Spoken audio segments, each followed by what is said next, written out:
Okay, good evening to all of you.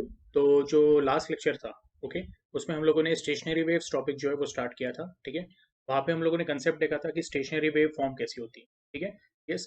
तो आज हम लोग क्या करने वाले हैं? Okay, we are going to see the different modes of vibration of string. यानी डिफरेंट मोड्स ऑफ वाइब्रेशन, यानी कौन से पर्टिकुलर फ्रीक्वेंसीज पे स्टेशनरी वेव फॉर्म होती है। ठीक है, यस। तो हम लोग यहाँ से स्टार्ट करेंगे वाइब्रेशन ऑफ स्ट्रिंग। हम लोग बोलेंगे consider a long string which is under tension capital T, and it is clamped between two rigid supports. Okay, let the length of the string is L, and M is the linear density of the string. Linear density and a mass per unit length. Okay, if the string is plucked at different points, transverse wave is set up on the string. Velocity of transverse wave on a string is given by what? V is equal to under root of T by M. Okay, the same musical instrument can produce different number of notes. The vibration corresponding to each note is called a mode. Okay, the mode of vibration corresponding to first harmonic is called as fundamental mode. अब basically ये जो पूरा paragraph है, okay, तो इसका मैं एकदम आपको शॉर्ट में एक समरी बता देता हूँ। हम लोग बोलते हैं कि अभी हम लोग क्या देखने वाले हैं, तो एक स्ट्रिंग देखेंगे which is stretched under tension, और इसको हम लोग क्या करेंगे, तो डिफरेंट मोड्स ऑफ वाइब्रेशन में, ओके, हम लोग उसको स्टडी करेंगे, उसको अंडरस्टैंड करेंगे। Okay, yes. तो जो पहला मोड ऑफ वाइब्रेशन रहता है, अब पहला मोड ऑफ वाइब्रेशन क्या, तो उसको हम लोग फ्री वाइब्रेशन भी बोलते हैं। ओके, या उसको हम लोग बोलते हैं फंडामेंटल मोड भी बोलते हैं। तो वो एग्जैक्टली क्या है वो मैं आपको बता देता हूँ। तो यहाँ पे मैंने एक डायग्राम निकाला मैं। Okay, yes. तो ये जो डायग्राम रहने वाला है, this will B for fundamental mode. Fundamental mode यानी क्या, तो हम लोग बोलेंगे कि जो स्ट्रिंग रहने वाली है वो अपने नेचुरल फ्रीक्वेंसी के साथ क्या होगी, वाइब्रेट होगी। ओके, नेचुरल फ्रीक्वेंसी यानी क्या, तो आपको ये सिखाया हुआ है। हम लोग बोलते हैं अगर कोई बॉडी को आप डिस्टर्ब करोगे, ठीक है, और वो बॉडी अगर फ्री वाइब्रेशन में, हम लोग बोलते हैं वाइब्रेट होती है, या फिर फ्री वाइब्रेशंस के साथ वाइब्रेट होती है, तो जो फ्रीक्वेंसी ऑफ वाइब्रेशन है वो बॉडी का, उसको हम लोग क्या बोलते हैं, we call it as natural frequency. ठीक है, ये टॉपिक के एंड में हम लोग फ्री वाइब्रेशन, फोर्स वाइब्रेशन भी डिटेल में सीखने वाले हैं। एनीवे, तो इसका मैं एग्जांपल आपको बताता हूँ। लेट अस से ये जो सेंटर ऑफ द स्ट्रिंग है, ओके, उससे मैंने क्या किया, वो स्ट्रिंग को थोड़ा सा नीचे खींचा। अब ये जो स्ट्रिंग है वो क्या है, टेंशन में, उसको मैं सेंटर से क्या कर रहा हूँ, प्लग कर रहा हूँ। प्लग करके जब मैं छोड़ता हूँ, तो जैसे हम लोग बोलते हैं कि आप लोगों ने म्यूजिकल इंस्ट्रूमेंट में भी देखा रहेगा, ओके, कि जब आप स्ट्रिंग को प्लग करके छोड़ते हो, ओके, तो एक लूप फॉर्म होता है। ठीक है, यानी वहां पे स्ट्रिंग क्या होती है, वाइब्रेट होती है। ठीक है, यस। तो ऐसे केस में आपको कुछ इस टाइप का लूप दिखेगा फॉर्म होते हुए। ओके, अब ये जो लूप है, तो हम लोग क्या बोलने वाले हैं, ये बेसिकली फॉर्म कैसे हुआ है वो मैं आपको बताता हूँ। तो ये जो स्ट्रिंग को आप सेंटर से प्लग करते हो और जब छोड़ते हो, ठीक है, तो ये जो स्ट्रिंग वापस जब अपने ओरिजिनल पोजीशन पे जाती है, ठीक है, तो हम लोग बोलते हैं एक छोटा सा जर्क फॉर्म होता है। Okay, yes. यानी ये स्ट्रिंग जब यहाँ से आप उसको रिलीज करते हो, तो ये वापस अपने ओरिजिनल पोजीशन पे जाएगी, और जो डिस्टर्बेंस क्रिएट होता है, ओके, वो डिस्टर्बेंस की वजह से हम लोग बोलेंगे ट्रांसवर्स वेव फॉर्म होती है। ठीक है, ये ट्रांसवर्स वेव जो फॉर्म होगी, या जो डिस्टर्बेंस फॉर्म होगा, हम लोग ऐसे बोलेंगे ये डिस्टर्बेंस ट्रांसवर्स वेव के फॉर्म में क्या होगा, ट्रैवल करेगा। और ये हम लोग बोलते हैं इस तरह से डिस्ट्रीब्यूट हो जाता है, यानी ये दोनों एंड पे क्या करेगा, ट्रैवल करेगा। अच्छा, ये जो डिस्टर्बेंस है, या ये जो ट्रांसवर्स वेव क्रिएट होती है, ओके, वो ट्रैवल करती है, और यहाँ पे, ओके, जब वायर के एंड पे पहुंचती है, तो हम लोग क्या बोलते हैं, वहां पे एक रिजिड मीडियम है। ठीक है, वो रिजिड मीडियम से वो रिफ्लेक्ट बैक होती है। ठीक है, सिमिलरली यहाँ से भी हम लोग बोलते हैं कि ट्रांसवर्स वेव रिफ्लेक्ट बैक होगी, एंड ये जो दोनों ट्रांसवर्स वेव है, ओके, तो ये बेसिकली वापस मिड पॉइंट पे आके, ओके, या सेंटर पे आके क्या होगी, एक दूसरे के साथ इंटरफेयर करेगी, और वो क्या फॉर्म करेगी, स्टेशनरी वेव फॉर्म करेगी। और जब वो स्टेशनरी वेव फॉर्म करती है, तो आपको इस तरह का एक लूप दिखता है। ठीक है, अब ये लूप इस तरह से है कि हम लोग बोलेंगे कि ये जो पॉइंट है, ओके, दिस वन, तो यहाँ पे आपको मैक्सिमम डिस्प्लेसमेंट मिलेगा, इसको हम लोग क्या बोलेंगे, will call it as antinode. और ये जो दो एंड्स है, ओके, वहां पे आपको क्या दिखेगा, तो जो वायर है, या जो वायर का जो छोटा पॉइंट है या पार्टिकल है, ओके, वो वहां पे बिल्कुल भी डिस्टर्ब नहीं है। Okay, it is at rest. तो ये जो पॉइंट है, इसको हम लोग क्या बोलेंगे, will call it as node. तो जैसे कल हम लोगों ने डिस्कस किया था, ओके, कि जब स्टेशनरी वेव फॉर्म होती है, तो हर एक पार्टिकल जो लूप का रहता है वो क्या परफॉर्म करता है, एस एच एम परफॉर्म करता है। ठीक है, तो जो पार्टिकल एंड पे है, ठीक है, वो हम लोग बोलते हैं कि नोड्स पे जो भी पार्टिकल्स है वो कोई भी एसएचएम परफॉर्म नहीं करते हैं। ठीक है, या फिर आप ऐसे बोल सकते हो कि उनका जो एम्पलीट्यूड है वो क्या है, जीरो है। ठीक है, तो एक तरह से कोई भी एसएचएम परफॉर्म नहीं हो रहा है। ठीक है, एनीवे, जब हम लोग बोलते हैं कि सेंटर में एंटी नोड है और दोनों एंड पे क्या हो गए, नोड हो गए, तो ऐसे केस में हम लोग क्या बोलेंगे? ओके, फर्स्ट ऑफ ऑल मैं ऐसे लिखूंगा, the length of the wire is nothing but equal to distance between two nodes, okay, या two consecutive nodes, which will be equal to what? Lambda by two. ये हमारा पहला result है, ये आपको ध्यान में रखना। आप ऐसे भी बोल सकते हो जो लेंथ ऑफ वायर है that is also equal to what, you can say length of loop. ये क्लियर है? ओके, एनीवे हम लोग बोलेंगे कि जो वेलोसिटी ऑफ ट्रांसवर्स वेव है, okay, it is given by the formula under root of T by M. Okay, yes, where T is what? Tension in the string. Okay, अब आपको ये बात ध्यान में रखना है, ये जो वायर है वो हम लोगों ने क्या किया हुआ है, स्ट्रेच करके दो पॉइंट पे क्लैम्प करके रखा है उसको, ठीक है। इन्हें दो रिजिड एंड पे हम लोगों ने क्या करके रखा है, उसको होल्ड करके रखा है। तो ऐसे केस में हम लोग क्या बोलेंगे? Capital T will be what? Tension which is produced in the wire, and small M is what? Okay, तो लीनियर डेंसिटी। अब स्मॉल एम यानी क्या है, तो ये आपको ध्यान में रखना है, it is mass of wire per unit length. ये क्लियर है? अब ये जो v है, can I say v is nothing but equal to n into lambda. अब उसमें ये n क्या है, तो जो फ्रीक्वेंसी के साथ ओके हम लोग बोल रहे हैं वायर वाइब्रेट कर रही है, ठीक है। और कल मैंने आपको ये भी बोला था ओके कि जब स्टेशनरी वेव फॉर्म होती है तो जो फ्रीक्वेंसी ऑफ वाइब्रेशन होती है वायर की, okay, that is equal to what? तो the original frequency of what? The progressive wave which is producing it. Okay, यानी हम लोगों ने एक इक्वेशन देखा था, y1 is equal to a sine of, okay, yes, 2 pi बाहर ले लिया था और यहाँ पे कुछ इस तरह से लिखा था nt minus x upon lambda. तो जैसे y1 था वैसे y2 भी लिखा था। तो ये n और जो वायर वाइब्रेट हो रही है उसकी फ्रीक्वेंसी, वो फ्रीक्वेंसी क्या है? सेम है। ये आप लोगों को ध्यान में रखना, ठीक है। एनीवे तो हम लोग बोलेंगे n lambda is equal to what? Under root of t upon m। तो ऐसे केस में ओके अगर इसको रीअरेंज किया तो हमें मिलेगा n is nothing but equal to what? Okay, 1 upon lambda into under root of T by M. अच्छा, ऐसे केस में हम लोग बोलते हैं L is equal to what? Lambda by two. तो यहाँ पे क्या मैं ऐसा लिख सकता हूँ, lambda is nothing but equal to what? Y L. तो ये वैल्यू हम लोग क्या करेंगे, ये इक्वेशन में सब्स्टिट्यूट करेंगे, तो आपको मिलेगा N is nothing but equal to 1 upon 12 under root of T by M, ठीक है। तो ये जो इक्वेशन है, ये इक्वेशन आपको किसका मिला है? This is of the first mode of vibration. ध्यान से सुनना है, first mode of vibration. This first mode of vibration is also called as what? Fundamental mode. और ये जो मैं आपको बोल रहा हूँ ना, ये प्लीज ध्यान देना आप लोगों ने। देखो, जब स्टेशनरी वेव प्रोड्यूस हो रही है तो जो पर्टिकुलर फ्रीक्वेंसी पे स्टेशनरी वेव प्रोड्यूस होती है, ओके, अब ये मिनिमम फ्रीक्वेंसी है, क्योंकि इसके आगे अगर मुझे यही ओके लेंथ पे अगर मेरे को वापस स्टेशनरी वेव प्रोड्यूस करना है तो इससे कम फ्रीक्वेंसी में तो स्टेशनरी वेव प्रोड्यूस नहीं होगा, ओके, यस, इससे मुझे ज्यादा ही फ्रीक्वेंसी लगेगी। तो ये हम लोग बोलते हैं this is the minimum frequency. तो this is first mode of vibration which is called as fundamental mode. In fact, this is also the natural frequency of the wire under tension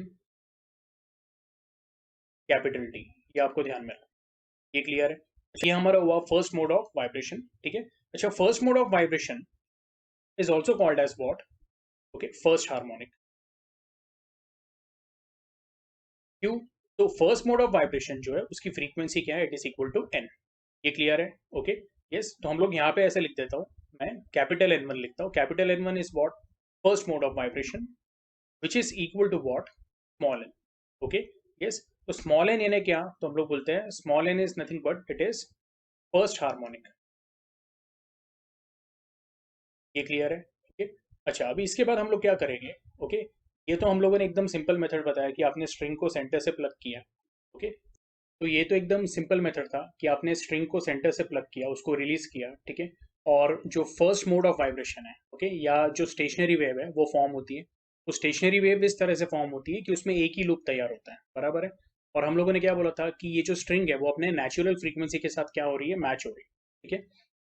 let us से okay कि अगर मुझे small M का value पता है, ठीक है, tension का भी वैल्यू पता है, ठीक है, और हम लोग बोलते हैं कि कैपिटल एल का भी वैल्यू पता है, तो उससे हम लोग क्या कैलकुलेट कर सकते हैं? We can calculate the value of okay small N, यानी जो फंडामेंटल फ्रीक्वेंसी वो हम लोग कैलकुलेट कर सकते हैं।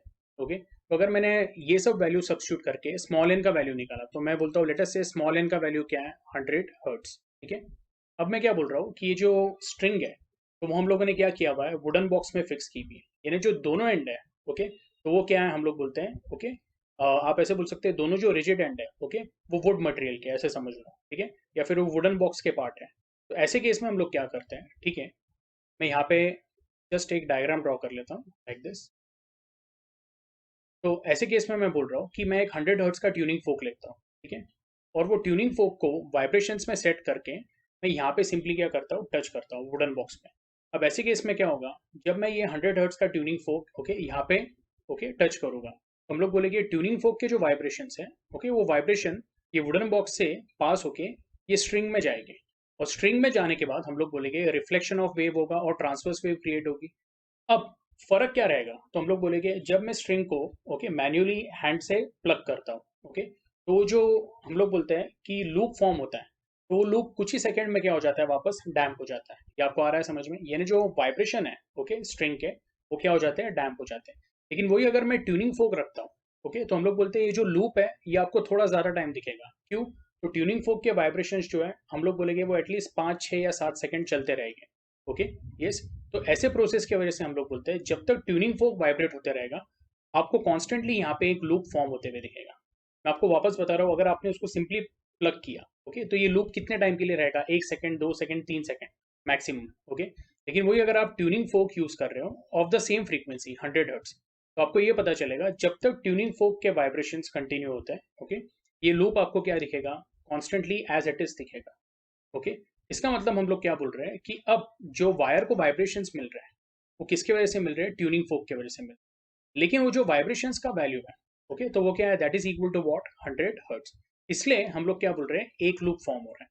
तो हम लोग बोल रहे हैं ये अभी एग्जाम्पल हो गया फोर्स वाइब्रेशन का, कि जो वायर है वो ट्यूनिंग फोक के वाइब्रेशन के अकॉर्डिंग क्या हो रही है वाइब्रेट हो रही है, बट ये जो फोर्स वाइब्रेशन है that is equal to what the first mode of vibration, इसलिए हम लोग बोलेंगे एक लूप फॉर्म हो रहा है। ये क्लियर है। अब हम लोग क्या करेंगे लेट अस से ओके मैं एक हायर फ्रीक्वेंसी लेता हूँ जिसको मैं बोलता हूँ N1 which is equal to what 200 hertz. ठीक है, अब जब मैंने N1 इक्वल टू 200 हर्ट्स लिया तो हम लोग क्या बोलेंगे this N1 is nothing but what capital N2 okay. तो आप बोलोगे सर ये स्मॉल N1 को आप कैपिटल N2 क्यों बोल रहे हैं, मैं बोलूंगा कैपिटल N2 क्या रहने वाला है, it is going to be second mode of vibration. अब सेकंड मोड ऑफ वाइब्रेशन कैसे है तो वो भी मैं आपको बताता हूँ, ठीक है।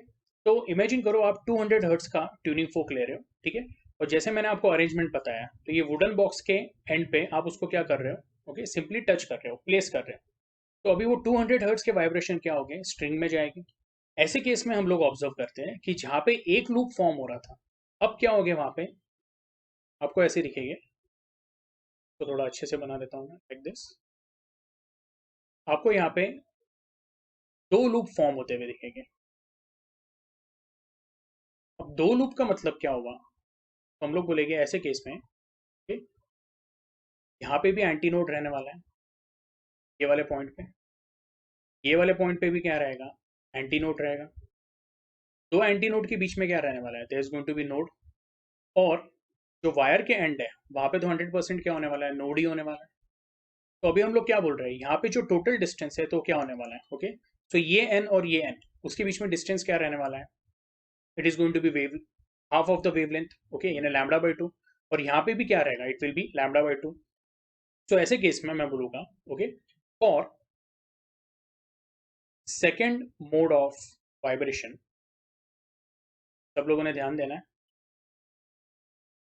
हम लोग बोलेंगे जो लेंथ ऑफ स्ट्रिंग है ओके, तो वो लेंथ ऑफ स्ट्रिंग में कितने नोड्स आ रहे हैं 1 2 3 ओके, तो क्या मैं बोल सकता हूँ ओके दो नोड के बीच में का डिस्टेंस λ/2 है तो λ/2 प्लस λ/2 यानी कितना हो जाएगा it will become equal to lambda. लेकिन हम लोग यहाँ पे अभी फ्रीक्वेंसी क्या बोल रहे हैं उसको N1 बोल रहे हैं, तो उसके लिए जो वेवलेंथ लूंगा मैं क्या लूंगा λ1 लूंगा। तो बेसिकली ये जो फ्रीक्वेंसी है N1 अब ये N1 क्या है हम लोग बोलते हैं second mode of vibration okay, इसको हम लोग N1 को फर्स्ट ओवरटोन भी बोलते हैं। क्या बोलते हैं इसको हम लोग फर्स्ट ओवरटोन, ये ध्यान में रखो। तो आप पूछेंगे सर ये जो एन है एन को क्या बोलेंगे, मैं बोलूंगा N is nothing but zeroth overtone.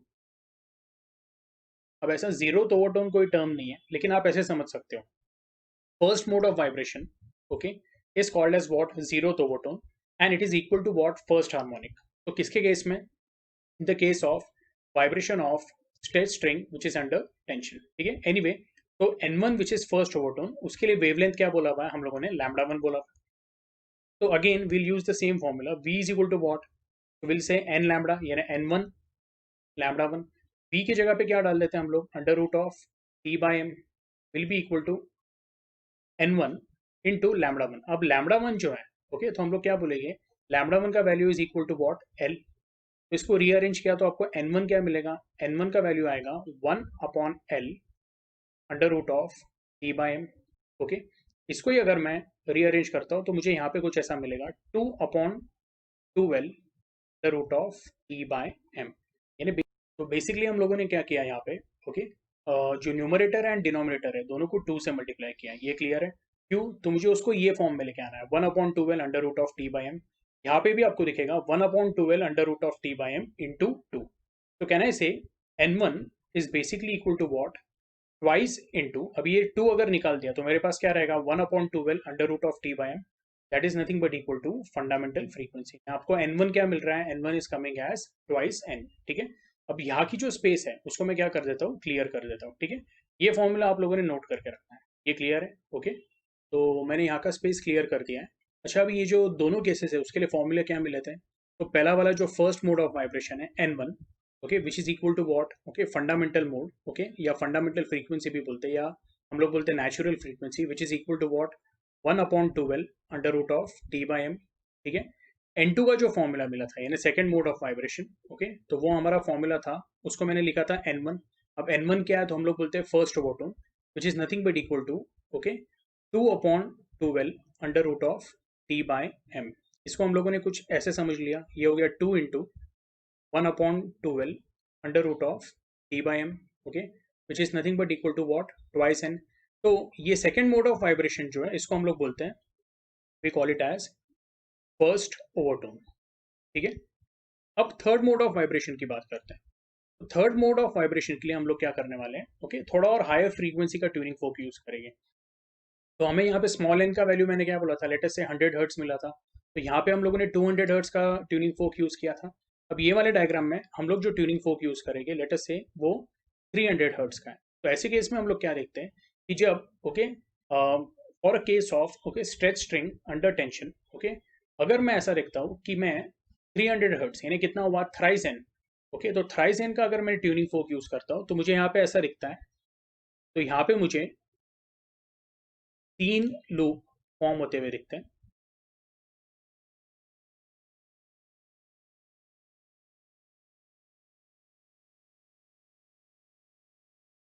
Okay, yes, ये डायग्राम थोड़े से, ये 2 पॉइंट्स नोट के रहेंगे. ये एग्जैक्ट डायग्राम नहीं है और ना ही हम लोग बोलेंगे ये जो लूप्स है वो इक्वल लेंथ के.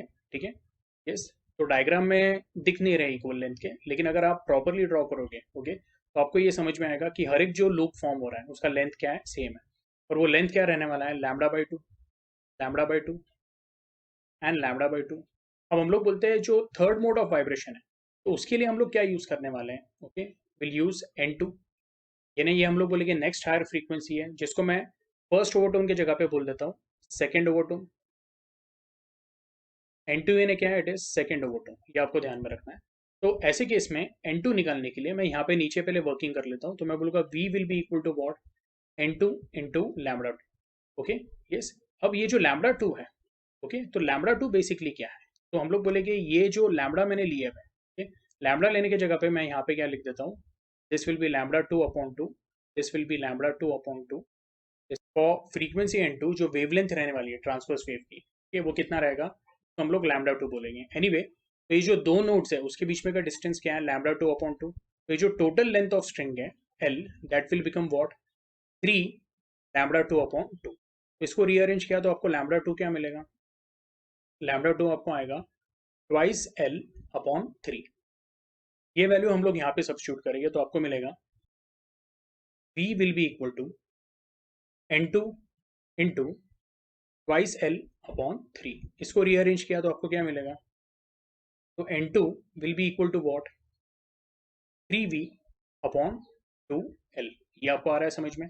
और इसको ही हम लोगों ने देखा तो आपको क्या मिलेगा, this is going to be 3/12, okay, under root of T by M, which is equal to what, thrice N. तो ये जो पूरा समरी है मैं इसको ऊपर लिख देता हूँ, तो ये आपको क्या मिलेगा, this is going to be 3/12 under root of T by M, which is equal to what, 3 into, you can say 1/12 under root of t by m, which is equal to thrice n। And ये जो thrice n है तो हम लोग क्या बोलते हैं, this is second overtone, ठीक है। सिमिलरली मैं बोलूंगा, ओके, अभी ये n3n है, क्या है, तो थर्ड मोड ऑफ वाइब्रेशन था, उसके लिए अपने को सेकेंड ओवरटोन का वैल्यू क्या मिला है, 3n मिला है। अगर मैं n4 की बात करूंगा, n4 के लिए मैं बोलूंगा जो स्मॉल n रहेगा तो उसको मैं क्या लिखूंगा, n3, और उसका जो आपको वैल्यू आएगा तो वो वैल्यू क्या आएगा, okay, that will be 4/12 under root of T by M, okay, which is equal to what, 4n, okay. ये आप लोग खुद भी ट्राई कर सकते हो। इसमें जो आपको लूप मिलेंगे वो कितने लूप मिलेंगे, 4 लूप मिलेंगे। यहाँ पे 3n था तो वहाँ पे 3 लूप्स मिल रहे थे, यहाँ पे आपको सेम लेंथ के लिए कुछ 4 लूप फॉर्म होते हुए मिलेंगे, लाइक दिस, ओके। अगेन जो एम्पलीट्यूड है वो ध्यान में रखना है, हर एक लूप का एम्पलीट्यूड क्या रहेगा, सेम रहेगा। तो मेरे यहाँ पे डायग्राम में, ओके, यस, आपको एग्जैक्ट फिगर तो नहीं मिल रही, लेकिन आई होप आपको ये कंसेप्ट क्लियर हो रहा है, ठीक है, यस। तो अगेन ये जो डिस्टेंस रहेगा तो इसको हम लोग क्या बोलेंगे, ओके, दो नोड्स के बीच में का डिस्टेंस, दैट विल बी λ/2, लेकिन λ/2 की जगह पे मैं बोलूंगा λ3/2। ये भी कितना रहेगा, λ3/2, λ3/2, λ3/2, यानी कितना हो गया, तो this is going to be 4λ3/2।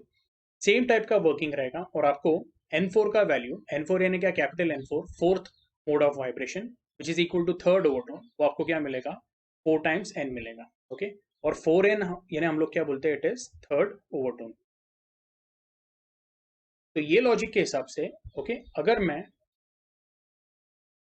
Pith overtone की बात कर रहा हूँ, ओके, यस, तो पीथ ओवरटोन यानी क्या रहेगा, ओके, तो एकदम सिंपल बात है, देखो फर्स्ट ओवरटोन, ओके, तो ये हमारा क्या था, this was zeroth overtone.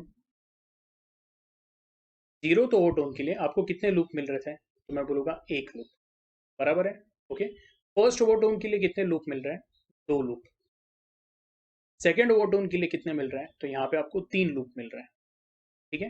And हम लोग बोलेंगे थर्ड ओवरटोन के लिए आपको यहाँ पे सेम लेंथ के लिए 4 लूप मिल रहे हैं, okay?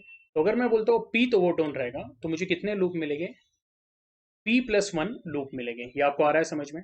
तो नंबर ऑफ लूप p+1 हो जाएंगे, और मैं बोलूंगा कि यहाँ पे जैसे 4n आया था थर्ड ओवरटोन के लिए, तो यहाँ पे मुझे क्या मिलेगा, it will B p+1 into n, ठीक है, यस। और ये केस में हम लोग क्या बोलेंगे, this will become what, your np+1, which is equal to what, np, okay, which is again equal to p+1 upon 12 under root of t by m, which is equal to p+1 into n। तो ये summary आपको आया समझ में? तो अभी यहाँ पे np+1 क्या है, तो हम लोग बोलेंगे np+1 is p+1, okay, mode of vibration, which is equal to what, pth overtone, which is equal to उसका जो वैल्यू है, which is equal to what, p+1 into n। अब p+1 इंटू n का मतलब क्या है, तो अगर मैं ऐसा बोलता हूँ कि 1n वैल्यू रहा तो फर्स्ट हार्मोनिक होता है, सपोज 2n वैल्यू रहा तो उसको हम लोग बोलते हैं सेकंड हार्मोनिक, 3n रहा तो उसको हम लोग बोलते हैं थर्ड हार्मोनिक, ओके, यस। उसके बाद यहाँ पे आपको मिल रहा है 4n, 4n यानी क्या हुआ, फोर्थ हार्मोनिक। तो p+1 इंटू n जो रहेगा तो उसको हम लोग क्या बोलेंगे, it is p+1 harmonic, and p+1 harmonic is nothing but equal to what, pth overtone, okay.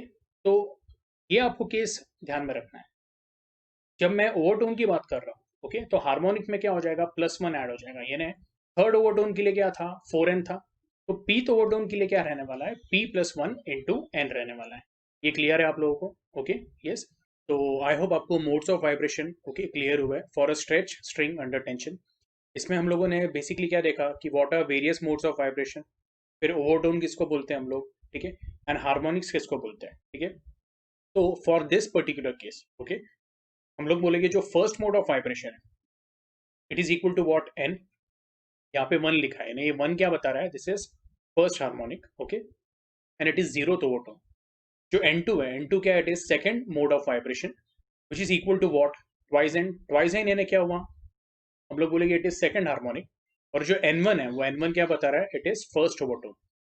N3 जो है तो वो क्या है, third mode of vibration. Third mode of vibration is what, हम लोग बोलते हैं third harmonic, but it is what, second overtone. ये क्लियर है।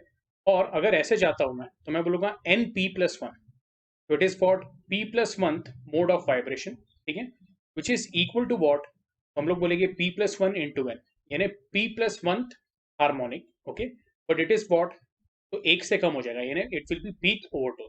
ये क्लियर है। तो ये जो समरी है, ओके, वो हम लोग टेक्स्ट बुक में भी देख लेते हैं। तो अगर आप टेक्स्ट बुक में देखते हो तो उन्होंने अलग अलग mode of vibration, first harmonic, second harmonic, third harmonic के डायग्राम्स दिए हुए हैं, ठीक है। और इन जनरल एक फॉर्मूला निकाला है, okay, NP is equal to what, P+1 upon 12 under root of T/m। अब ये जो एनपी है, तो एनपी क्या है, इट इज पी ओवरटोन, ये ध्यान में रखो, ये वाले एनपी की बात कर रहे हैं, ठीक है। और जो कैपिटल एन P+1 लिखा है वो क्या है, it is mode of vibration. तो पी ओवरटोन इज वॉट, तो it is P+1 mode of vibration. ये क्लियर है।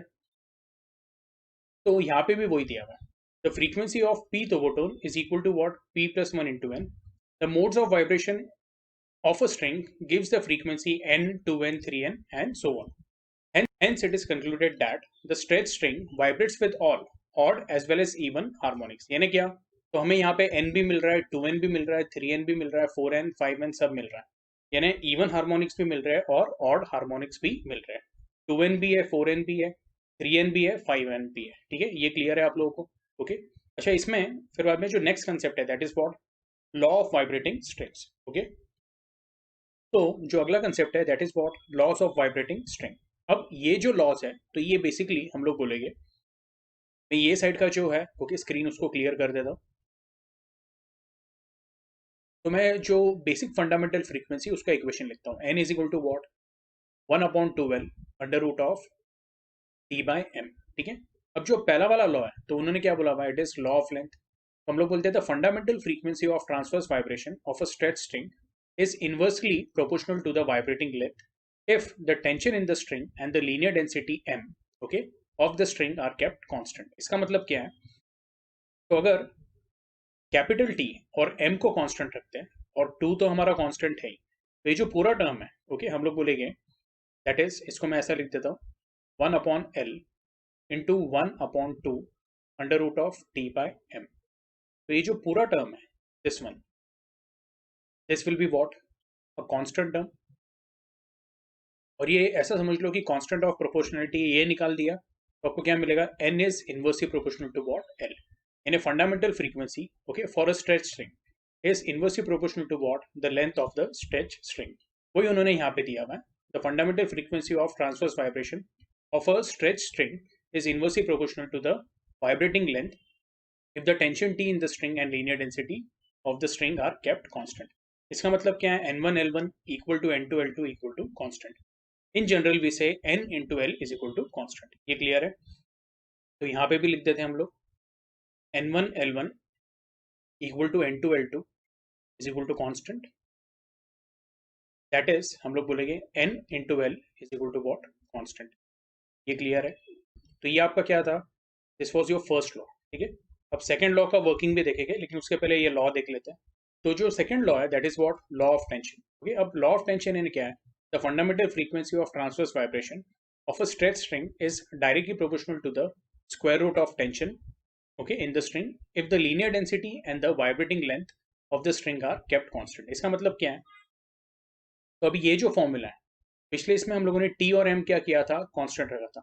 अब यहाँ पे जो t है वो कांस्टेंट नहीं है, लेकिन जो l है और m है वो कांस्टेंट है। तो मैं फॉर्मूला वापस लिख देता हूँ, n is equal to 1/12 under root of T/m, okay. तो ऐसे केस में हम लोग बोल रहे हैं अभी यहाँ पे m कांस्टेंट है और l कांस्टेंट है, ओके। सो डायरेक्टली लिख देता हूँ मैं, n is proportional to what, square root of tension, okay. तो ऐसे केस में हमें क्या मिलेगा, n upon under root of t is equal to what, constant. इसको हम लोग ऐसे भी लिख सकते हैं, n1 upon root t1 equal to n2 upon root t2, okay, equal to so on, constant. अब इसमें आपको मैं एक बात बता देता हूँ कि अगर आप tension in the string change करते जाते हो तो जो fundamental frequency of the string है वो भी क्या होता है, चेंज होता है। ओके, ये आपको आ रहा है समझ में? ओके, और उसका रिलेशन क्या है, तो fundamental frequency is directly proportional to square root of tension. ठीक है, तो ये सेकंड वाला जो लॉ है वो क्लियर हुआ आपको। ठीक है, अब थर्ड वाला लॉ देखते हैं। ओके, तो लॉ ऑफ टेंशन हो चुका है। अब नेक्स्ट वाला क्या है, तो हम लोग बोलते हैं लॉ ऑफ लीनियर डेंसिटी और law of mass per unit length. अब इसके लिए हम लोग क्या बोलेंगे, तो आपको एक बात ध्यान में रखनी है। ओके, यहाँ पे हम लोग ओके जो टेंशन है उसको कांस्टेंट रखेंगे, लेंथ ऑफ द स्ट्रिंग क्या रखेंगे, कांस्टेंट रखेंगे। तो उसको कैसे बोलेंगे, the fundamental frequency of transverse vibration of stretch string is inversely proportional to the square root of the linear density of the string if the vibrating length capital L and tension T in the string are kept constant। okay, capital L या small L जो भी है वो देख लो आप।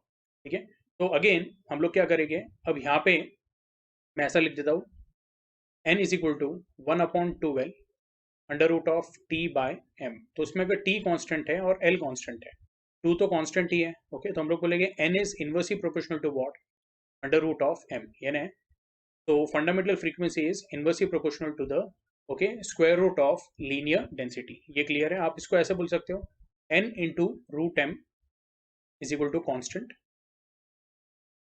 और n1 root m1 is equal to n2 root m2 is equal to so on constant. ये clear है? ठीक है, अब इसमें हम लोग क्या बोलते हैं, ओके ये स्मॉल m को हम लोग क्या सब्स्टिट्यूट करेंगे, capital M upon L।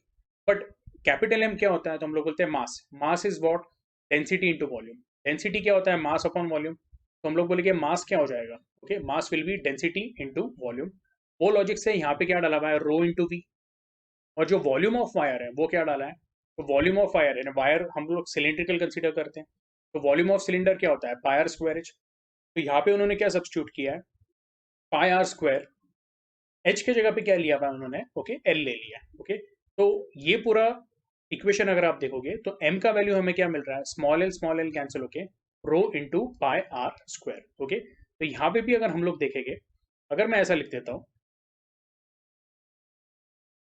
Small m which is equal to what, capital M upon L which is equal to rho into V का वैल्यू डायरेक्टली डाल देता हूँ, pi R square L upon L. तो ये L और ये L cancel हो जाएगा, आपको स्मॉल m क्या मिल रहा है, रो इंटू पाई आर स्क्वायर। तो ऐसे केस में हम लोग बोलेंगे ओके आपको जो रिलेशन आएगा, okay that will be what, n is inversely proportional to what, तो it will be okay under root of rho into pi R square. Again pi constant है, तो मैं ऐसा भी बोल सकता हूँ n is inversely proportional to what, rho into R square. ये क्लियर है आप लोगों को? अच्छा, अभी यहाँ पे मुझे बस एक बात बतानी है। ओके, अगर मैं बोलता हूँ कि डेंसिटी ऑफ मटेरियल, यानी जो वायर है, ओके तो उसका मटेरियल हम लोग अगर सेम रखेंगे, तो ऐसे केस में हम लोग क्या बोलेंगे, रो बिकम्स व्हाट, कांस्टेंट। और अगर रो कांस्टेंट है तो मैं बोलूंगा n is inversely proportional to what, under root of R square. Okay, यानी 1 under root of R square. तो इसको हम लोग बोलेंगे n is inversely proportional to what, okay to radius of the wire. इसको ऐसे भी बोल सकते हैं n1 r1 equal to n2 r2 equal to so on which is equal to what, constant. और इसमें एक और केस डिस्कस कर सकते हैं यही फॉर्मूले में, कि अगर मैं बोलता हूँ कि जो वायर है उसकी रेडियस हम लोग कांस्टेंट रखते हैं और मटेरियल चेंज कर रहे हैं, तो ऐसे केस में हम लोग बोलेंगे कि यहाँ पे लिख देता हूँ मैं, n is inversely proportional to what, okay under root of rho given that the radius of the wire is kept constant। तो ऐसे केस में आपको मिलेगा n into rho is equal to what, constant। तो n1 under root of rho 1 equal to n2 under root of rho 2 equal to so on is equal to constant। ये clear है? तो I hope आपको ये समझ में आया। अभी ये जो है हम लोग एक बार टेक्स्ट बुक में देख लेते हैं।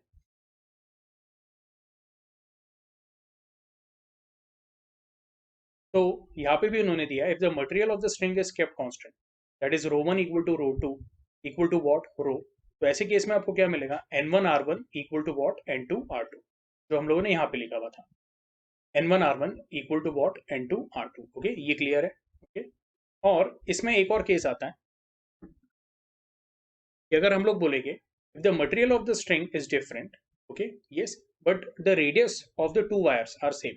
हम लोग बोलेंगे N is what inversely proportional to what under root of rho. Okay, ये क्लियर है। अच्छा, इसके बाद जो अगला कंसेप्ट है that is what specific gravity और रिलेटिव डेंसिटी। लेकिन वो एक्सप्लेन करने के लिए ओके मैं यहाँ का जो स्क्रीन है उसको क्या कर देता हूँ, क्लियर कर देता हूँ।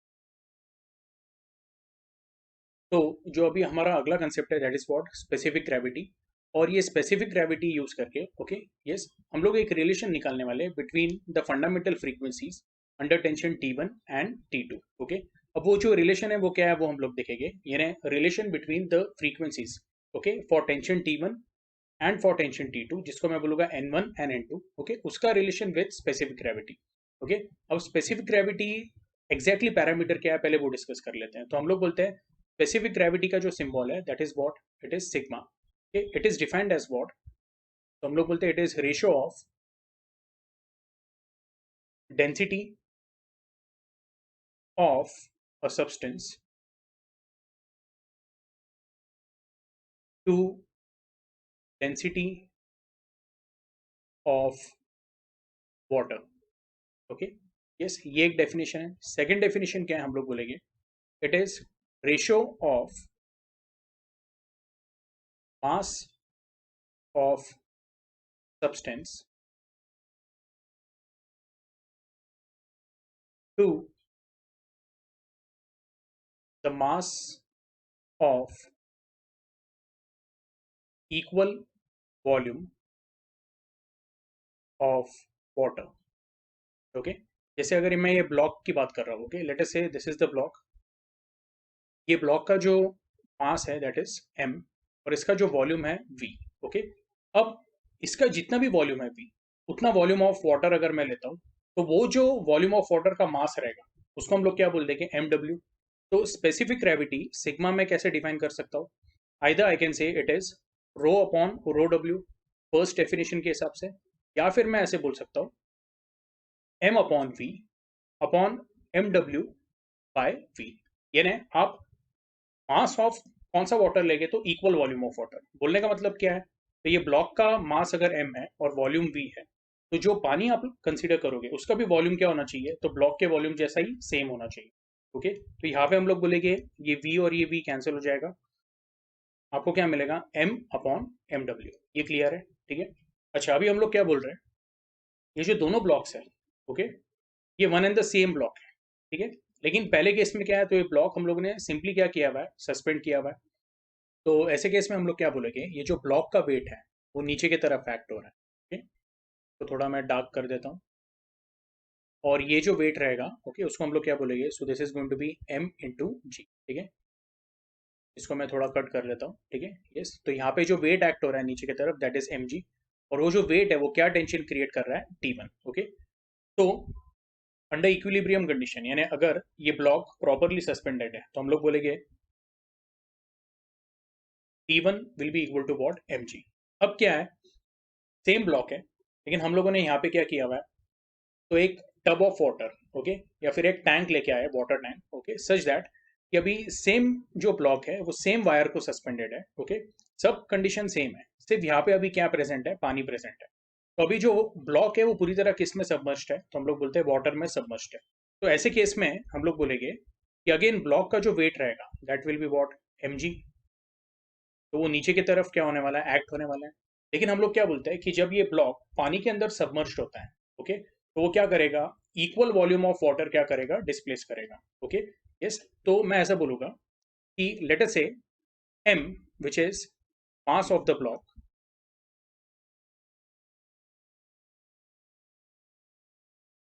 it has volume v। तो यहाँ पे मैं लिख देता हूँ v is volume of block। अब ये जो ब्लॉक है ये जब पानी के अंदर जाएगा तो वो क्या करेगा, इक्वल वॉल्यूम ऑफ वाटर क्या करेगा, डिस्प्लेस करेगा। और यहाँ पे मैंने लिखा हुआ है m और mw दोनों का वॉल्यूम क्या है, सेम है। तो हम लोग यहाँ पे क्या लिखेंगे, mw is mass of water having same volume v। Okay, ये क्लियर है। तो अभी हम लोग क्या बोलते हैं कि जब ये ब्लॉक ओके बेसिकली पानी के अंदर सबमर्ज होता है तो वो mw क्या करता है, M W mass of water को क्या करता है, एक तरह से डिस्प्लेस करता है। यहाँ पे आपको क्या कंसेप्ट लगाना है, ओके, कि जब ब्लॉक पानी के अंदर जाएगा तो जितना उसका वॉल्यूम है उतना वॉल्यूम ऑफ वाटर क्या होने वाला है, डिस्प्लेस होने वाला है। तो जितना वॉल्यूम ऑफ वाटर डिस्प्लेस होगा उसका करस्पॉन्डिंग मास क्या है, एम डब्ल्यू। तो मैं बोलूंगा M W is the mass of water having same volume V, okay, which is displaced, okay. और हम लोग बोलेंगे ऐसे केस में जो वेट ऑफ वाटर डिस्प्लेस्ड होगा उसको मैं बोलूंगा W W, okay, weight of water displaced will be equal to what, mw into g, and this will be nothing but equal to what, fth, okay। fth है ना, मैं बोलूंगा it will be upthrust, okay। तो एक बात ध्यान में रखो, जितना weight of water displace होगा बॉडी पे क्या होगा उतना अपथ्रस्ट एक्ट होगा। तो हम लोग बोलेंगे ये बॉडी के ऊपर, मैं ऐसे दिखा देता हूँ, ओके, यस, एक फोर्स एक्ट होगा, that will be what, FTH, which is going to be what, upthrust. तो ऐसे केस में मैं बोलूंगा कि जो अभी जो इफेक्टिव वेट रहेगा, ओके, ऑन द वायर, तो मैं बोलूंगा वो क्या करेगा, टेंशन T2 क्रिएट करेगा, और T2 का जो वैल्यू रहने वाला है that is going to be what, it is going to be mg minus ww, और you can say it will be mg minus fth। ये आपको आ रहा है समझ में, ओके। देखो मैं वापस बता रहा हूँ कि पहले जो वेट ऑफ ब्लॉक था, ओके, वो किस में सस्पेंडेड था, एयर में था। तो एयर का बहुत ज्यादा वॉल्यूम भी अगर डिस्प्लेस हुआ तो बहुत ज्यादा वेट डिस्प्लेस नहीं होता, ये आपको ध्यान में रखना है, ठीक है। यस, हम लोग बोले कि एयर के केस में बहुत ही निग्लिजिबल अपथ्रस्ट होने वाला है। तो T1 का वैल्यू क्या था, इक्वल टू mg था, लेकिन अभी जो T2 का वैल्यू रहेगा that will be equal to what, mg minus fth। ये क्लियर है, ठीक है। इसको हम लोग ऐसे भी लिख सकते हैं, this will be, okay, mg minus, you can say mw into g. ये क्लियर है, इसमें कोई डाउट है? तो ऐसे केस में हम लोग एक और इक्वेशन निकाल सकते हैं। देखो मैं ऐसा बोलूंगा T2 is equal to what, mg minus mw into g. अब mg का वैल्यू क्या है, it is what, T1, okay, minus mw into g. सो कहना है इसे, मैं यहाँ पे डायरेक्टली लिख देता हूँ mwg, ओके। mwg का मतलब क्या है, इसको थोड़ा अच्छे से लिखता हूँ मैं, mw इंटू जी, यानी this is what, this is weight of what, water, okay, which is displaced is nothing but equal to what, so we can say it will be equal to T1 minus T2, okay। ये MWG जो है मैंने उसको यहाँ पे shift कर दिया LHS पे, और T2 को RHS पे शिफ्ट कर दिया, ओके, यस। तो इसको मैं बोल देता हूँ, this is our first important equation 1। ये क्लियर है? अब इसमें हम लोग, मैं ऐसा भी बोल सकता हूँ कि अगर मैं स्पेसिफिक ग्रेविटी के डेफिनेशन पे जाता हूँ, तो स्पेसिफिक ग्रेविटी सिग्मा क्या लिखा था हम लोगों ने, it was m upon mw, बराबर है। तो हम लोग यहाँ पे ऐसे बोल सकते हैं, multiplying numerator and denominator by g. तो मैं इसको ऐसा लिख देता हूँ, this will become mg upon mw into g, okay. m into g का वैल्यू क्या है, तो यहाँ पे मैं बोलूंगा, ये इसको अगर इक्वेशन 1 बोला है तो इसको इक्वेशन 2 बोल देता हूँ। एक्चुअली इसको इक्वेशन 1 बोलना चाहिए था और इसको 2 बोलना चाहिए था, लेकिन ठीक है। तो हम लोग ऐसे बोलेंगे, इक्वेशन 2 से क्या मिलेगा मुझे, ओके। तो mg का वैल्यू क्या है, it is equal to T1, और MWG का जो वैल्यू है it will be equal to what, T1 minus T2। ये ठीक है, यस।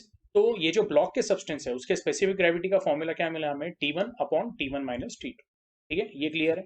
अच्छा, अब मैं ये साइड की जो स्पेस है उसको थोड़ा क्या कर देता हूँ, क्लियर कर देता हूँ, ठीक है, यस। तो ये जो सिग्मा का इक्वेशन मिला है, ओके, तो ये जो स्पेस क्लियर किया है, ओके, वहां पे मैं अभी लिख देता हूँ। तो सिग्मा हमें क्या मिला है, it is T1 upon T1 minus T2, okay. तो इसका अगर दोनों साइड पे LHS RHS पे रेसिप्रोकल लिया तो मुझे क्या मिलेगा, 1 upon sigma is equal to what, T1 minus T2 upon T1, okay. 1 upon sigma को वैसे ही रहने देंगे, ओके, और यहाँ पे हम लोग न्यूमरेटर क्या करेंगे, सेपरेट करेंगे। तो ये हो जाएगा T1 upon T1 that is 1 minus T2 upon T1। ये क्लियर है, ओके। इसको रीअरेंज किया तो इसको रीअरेंज किया तो आपको क्या मिलेगा, T2 upon T1 will be equal to what, 1 minus 1 upon sigma, okay, that is going to be T2 upon T1 will be equal to what, तो ये हो जाएगा sigma minus 1 upon sigma, so we'll get T1 upon T2 will be equal to sigma upon sigma minus 1, ठीक है। अब imagine करो कि एक स्ट्रिंग है जिसके अंदर टेंशन T1 है, ओके, यस। तो ऐसे केस में हम लोग बोलते हैं जो फंडामेंटल फ्रीक्वेंसी है n, okay, we say it is proportional to what, under root of T. अभी हम लोगों ने देखा लॉ ऑफ टेंशन, ओके। उसका रीजन क्या है, So we say n is equal to what? 1/12 under root of t by m. तो ऐसे केस में हम लोग बोलते हैं कि n is proportional to what? root t. तो कैन आई से, अगर मैं पहला वाला केस लेता हूँ, ओके, तो वहां पे टेंशन क्या है? T1 है। तो उसका जो फंडामेंटल फ्रीक्वेंसी होगा, अभी यहाँ पे N1 N फर्स्ट ओवरटोन नहीं है, ओके, तो फर्स्ट केस का हम लोग बोल रहे हैं फंडामेंटल फ्रीक्वेंसी। तो N1 will be proportional to what? Under root of T1, and N2 will be proportional to what? Under root of T2. तो can I say I get N1 upon N2 will be equal to what? Under root of T1 by T2, okay. तो basically ये जो formula है N1 upon N2 equal to under root of T1 by T2, इसको और ये फॉर्मूले को अगर देखा तो मैं ऐसा लिख सकता हूँ, N1 upon N2 can be written as under root of T1 by T2 को मैं ऐसा लिख देता हूँ under root of sigma upon sigma minus 1, और you can say under root of sigma upon under root of whole sigma minus 1. तो ये हम लोग बोलते हैं this is the relation between the specific gravity and the fundamental frequencies for tension T1 and T2, ठीक है। तो ये रिलेशन आपके टेक्स्ट बुक में भी दिया हुआ है, लेकिन उन्होंने पूरी तरह एक्सप्लेन नहीं किया है, ठीक है। आई होप अभी आपको ये अच्छे से समझा है, ठीक है।